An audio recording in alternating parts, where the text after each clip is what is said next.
Welcome to Brier's Music Showcase. I'm Bryer and welcome to another video.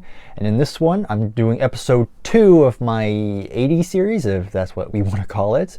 So if you're new, basically I'm going to talk about one specific year from 1980 to 1989, and I'm just going to talk about my top 5 favorite albums in that certain year. So obviously it goes without saying, this is all just my opinion. If I don't mention an album that you love, it's either 3 things: either 1, I haven't heard it; 2, I didn't like it; or 3, I don't own it because I'm only restricted to what I have in my personal collection. So obviously if I didn't mention an album that you love, that's what the comments are for. So probably at the end of the video, if there's an album I didn't mention that you love, feel free to put them in the comments below, and if I haven't heard of it, maybe I'll check it out in the future. So here we go. So 1981 is where we are. So pretty good year. We have a pretty good round of albums here that I can't wait to share. So without further ado, let's get started. Coming in at number 5, we have the second appearance of this particular band in the series, and that is Blue Oyster Cult, and here is Fire of Unknown Origins. So to me, this was the perfect blend of the more hard rocking sound and the more commercial side. I like to say that it kind of took the good things from Mirrors and the good things from Cultosaurus Erectus and kind of blended it well, and then we have this album. So I'm just going to show you what this particular CD has. So you open it up, again, this is what it looks like in the inside. Pretty standard. Let's take the booklets. I think if I remember correctly, this is a fold out, so it folds. So you unfold it. So here's just the first side. Then you just flip it upside down. You get the other half of it. But then on the other side, you have this little image, which is basically just a blow up of the one in the center here. So here it is. So it just gives you all the credits. Of course, it has the classic lineup: Eric Bloom, Albert Bouchard, Joe Bouchard, and Alan Lanier, then Buck Dharma, of course. Then it says there's also some backing vocalists, so that's pretty cool. They mentioned those, and there's even some strings on here. But yeah, credits on the artwork, the whole shebang. So, a terrific album. I mean, it goes without saying since it's number 5 on my list. So it starts out with the title track, great opening number, and then you have Burning For You, which is probably the biggest hit on here. When people think of Blue Oyster Cult, it's either Don't Fear the Reaper or Burning For You, and it's a great little pop rock, pop rock, hard rock, just rock number. Then you have veteran of the Psychic Wars, good hard rocking track. Then Soul Survivor. Then you have Heavy Metal, the Black and the Silver. If I'm not mistaken, was supposed to be in the film, the animated film Heavy Metal, but I think it got cut. I haven't seen the film, so I'm not 100% sure, but I think I've read something on that. Vengeance, the Pact. Then you have After Dark. Then you have Joan Crawford, which is another very good song, and it closes out with Don't Turn Your Back. Again, no bad songs in here whatsoever. Everything on here is just fantastic. I absolutely love the guitar works on this particular album. And again, it has more keyboards. It's more commercial, but it still sounds like Blue Oyster Cult to me, and a great one from 1981. At number 4, we have another pretty well-known band. You know, there's 2 sides. Some people think they're corporate rock, but I don't care. I still love them. They're one of my favorite bands ever. So the band is Journey, and here is their album Escape. And here it's kind of I guess it's supposed to be like an LP replica in a sense, because this was actually part of a collection box set I got.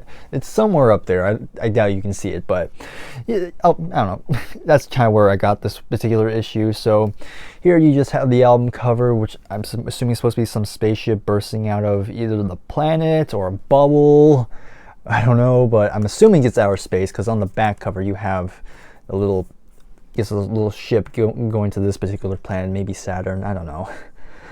But yeah, a very good album. I mean, I love Journey. I mean, I grew up with them. I grew up with the hits, and yeah, even going into their deep cuts, they're still fantastic. And Steve Perry, I mean, one of my favorite singers ever. I absolutely love his singing.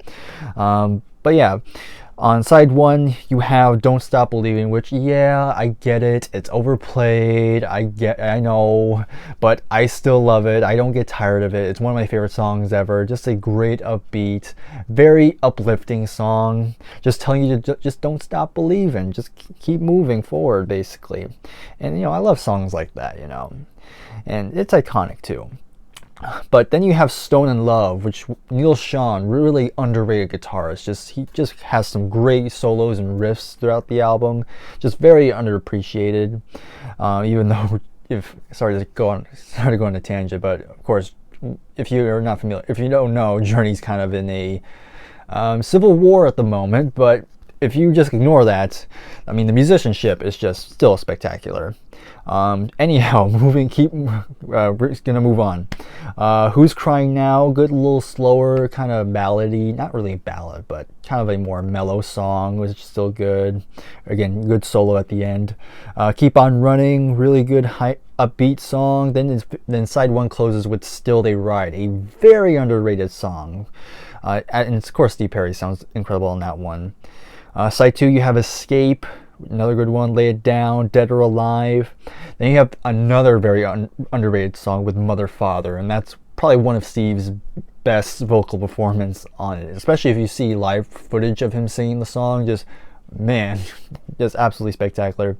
And then it closes out with another very well-known song with Open Arms, which is a pretty well-known power ballad.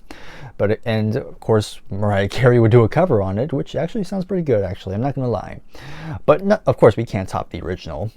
But yeah, Journey, I love them. Again, some people aren't that into them, think they're too commercial. But yeah, I love Journey, so I had to put them up here. So that's going to be number 4 from my favorite albums of 1981. At number 3, we have the 4th album from this power trio, and that, of course, is The Police with Ghost in the Machine. So this is like an older issue, I must say. I think it's an original like 80s CD copy, if I'm not mistaken. So you open it up. Here is what it looks like on the inside. And then we have the booklet. I think this one also folds out. It's not much to it. Yeah. So on the inside, you just have this little design. Again, you have the faces of the members. Then like this circuit board or whatever. So you just have that, and then on this side you just have that. And yep, not much to say. So this is their 4th album, so their second to last album, because the next one will be Synchronicity, and then after that, then the band will be over. I think this album is pretty overlooked, because when people think of The Police, it's usually, of course, Synchronicity, and I guess the debut, Regard de Blanc, but I don't see many people talk about this particular album that much for some reason. And I don't know why, because this is a very good album. Starts out with Spirits in the Material World, a great, I guess not really a beat, it's kind of more just like a slight tinge of ominousness, if that makes sense. But yeah, and then the next song you have Every Little Thing She Does Is Magic, which is just one of my favorite songs of all time. Just absolutely love the songwriting in that one. I just love the use of keyboards and piano throughout this album. And I think if I'm not mistaken, this is the first album to have synthesizers and keyboards on it.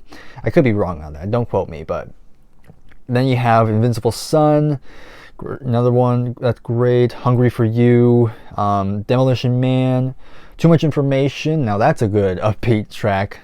Really enjoyed that one. Rehumanize Yourself. There's no ing there. One World. Then you have Omega Man, another really underrated deep cut by them. Because the thing is, when I think of The Police, I usually just think of the singles, and very rarely a deep cut will kind of blow me away by them. But Omega Man's one of those songs I really enjoy. Like really, the last 3 songs I would say are on par with their hits, I think. So Omega Man, Secret Journey, and then Darkness. Yes, absolutely stellar. very cool. Again, you still have the reggae influence and the new wave and the incorporating more synth elements in here, but yeah, I think it's a perfect blend. It goes well with their sound, and yeah, it's my number 3 for the favorite album of 1981. So now let's go to number 2. So for number 2, we have the debut album of this famous drummer, and that's Phil Collins with Face Value. Now this is I believe this is a 2016 reissue of it, so you can tell because it has the updated cover arts. Some people didn't like this change. I personally don't care. I mean, it's kind of interesting, kind of showing Phil now, a lot older. So this is a 2 CD pack, so you open it up, you have the credits, then disc 1 is just the original album, and then disc 2 is a lot of extra stuff, mainly a lot of live stuff, and then you have a few demos, extra values they call it, which is kind of interesting. And here are the discs themselves, and here it is, again, pretty standard. And the booklet, you just open it up. This one also folds.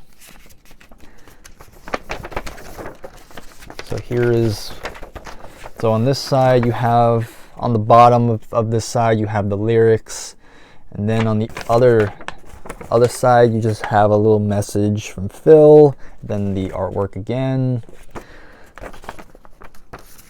And then on the other side of this, I almost forgot, you have this little design. Kind of cool. Just gives you a lot of the credits, some photos, some behind the scenes. Yeah, pretty cool. So of course, Phil Collins' solo career is kind of polarizing. Some people absolutely love it. Some people say this is the most sellout stuff they've ever heard. And you know, maybe there's a little bit of truth in it, but you know, if you think about it, Phil Collins has always been into like R&B, very poppy type of music. So it makes sense for him to make an album like this. And I mean, come on, he knows how to write a great pop tune. So this is probably my favorite of his solo career. Not to say I don't like anything else, because I generally do love his pretty much most of his solo work, but I think this one's my favorite because this has something that's pretty different from the rest of the catalog. So again, a little bit of history. This is kind of very well known, but of course at this point Phil was kind of going through a divorce with his first wife, and at this point Genesis was kind of on hold because of it. And you know, Phil was just kind of depressed. He was angry, and he kind of just wanted to do something. So just by himself, he started writing a lot of these songs, and of course he shared some of these songs, and of course would lead to this album. So yeah, that's pretty much the basic history of it. But yeah, it starts out with probably Phil's most well-known solo track, and that's In the Air Tonight. Again, I've talked about this song before. I think I talked about this in my top 100 favorite songs of all time mini-series. Again, just dark, absolutely wonderful opening track. And to me, I still stand by this, that In the Air Tonight has the greatest use of a drum machine I've ever heard. Because, you know, Phil's a drummer, so you think he would use an actual drum kit. But I think what was so perfect is that the drum machine was just with the right thing he needed. If he'd done it on a real drum kit, it just wouldn't have sounded the same. It wouldn't capture the mood he's trying to go for, and the drum machine gives it a very exotic sound to it, something different, and it just carries out throughout the first half of the song. It's just absolutely perfect. And then you have the iconic drum fill. I mean, come on. When people reference In the Air Tonight, it's usually that drum fill. But anyhow, the rest of the album is also very good. You have This Must Be Love, kind of another mellow love song, but you know, it's what, again, people don't like those, but I have a soft spot for that.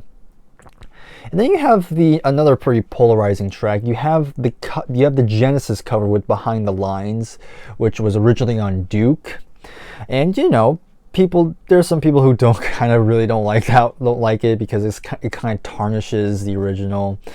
I really don't care. I think it's a good cover rendition of it. A more R&B, a lot more horns on it, which again, I'm a sucker for horns, so it's I love that a lot. And then you have the more kind of the most experimental moments of the album. You have "The Roof Is Leaking," which is a kind of a song about, you know, poverty, which is pretty normal. I always forget how much Phil talks about poverty in his songs. And then you have kind of the two instrumental tracks. You have "Droned" and "Hand in Hand," which is a pretty cool instrumental. Some good drumming on those. Very jazzy as well. And then after that, you're kind of going back on the commercial side. You have "I Missed Again," great pop song. "You Know What I Mean," another ballad, but I love ballads. Then you have "Thunder and Lightning," pretty underrated song that one is. I really enjoy "Thunder and Lightning." "I'm Not Moving," and then "If Leaving Me Is Easy" are again two more ballads. And then it finishes out with a Beatles cover with "Tomorrow Never Knows," and I think Phil does a decent job on "Tomorrow Never Knows," and I don't want to spoil the ending, but the ending kind of has a unexpected, kind of leaves you on an unexpected note. But yeah, I absolutely do really enjoy this one. It's number 2 for me. I've listened to this album so many times throughout the years that I just couldn't leave it. I just couldn't leave this. I couldn't do this list without mentioning this album. So again, whether you love Phil Collins' solo stuff or not, I mean, it doesn't really matter because it's my list. But yeah, number 2, "Face Value" by Phil Collins. Just like in the last episode, let's briefly showcase some honorable mentions.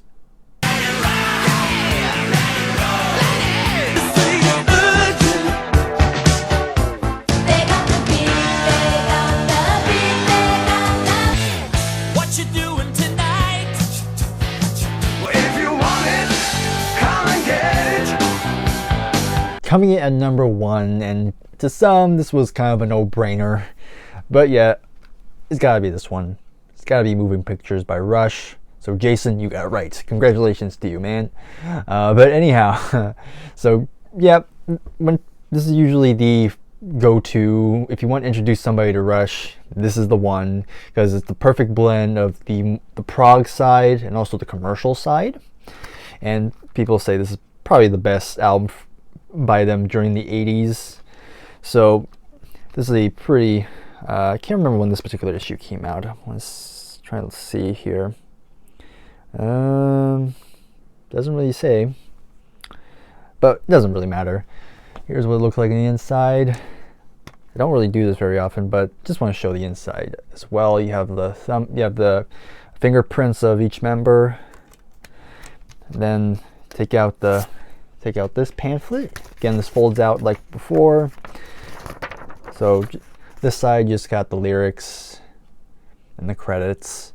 On the other side, you just have the cover art again, and then you have some images of the band right there. So what has not been said about this album? That's the thing. Because, you know, I mean, Neil Peart, Alex Lifeson, Geddy Lee, just one of the greatest trios of all time. And there's only 7 songs on here, but absolutely spectacular. So side 1, you have pretty much a lot of the more commercial songs. You have "Tom Sawyer," you have "Red Barchetta," then you have "YYZ" or "YYZ," depending how you say it.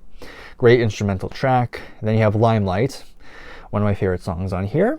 But then you have side 2, which is kind of where the prog side starts to come back into play. So you have "The Camera Eye," which is almost 11 minutes, and even though it's a long song, just absolutely still a great song. Then you have "Witch Hunts," which is part of the Fear trilogy, which is kind of weird. I'm not going to go into that, but yeah, great song. And then it finishes out with "Vital Signs," which is kind of bringing in a little bit of reggae influence, because I think at this point they were really taking influence from the Police, which ironically I talked about earlier. So you're starting to see that influence creep in at this point, and they'll go a little bit further on down the line in the 80s. But yeah, I was hoping to say more about it, but again, it's a classic album by them, and yeah, had to be number one. So, Moving Pictures by Rush. I stammer a lot because I was working on homework a little bit ago, so yep, I'm a little tired. But regardless, thank you very much for watching. If you enjoy this, please give it a like, subscribe if you are new. And once again, if there's an album from 1981 that I did not mention, please feel free to let me know in the comments below. Let me know some of your favorites. And I'll see you in the future when we get to 1982. So look forward to that. That's it for me for now, so take care and goodbye for now.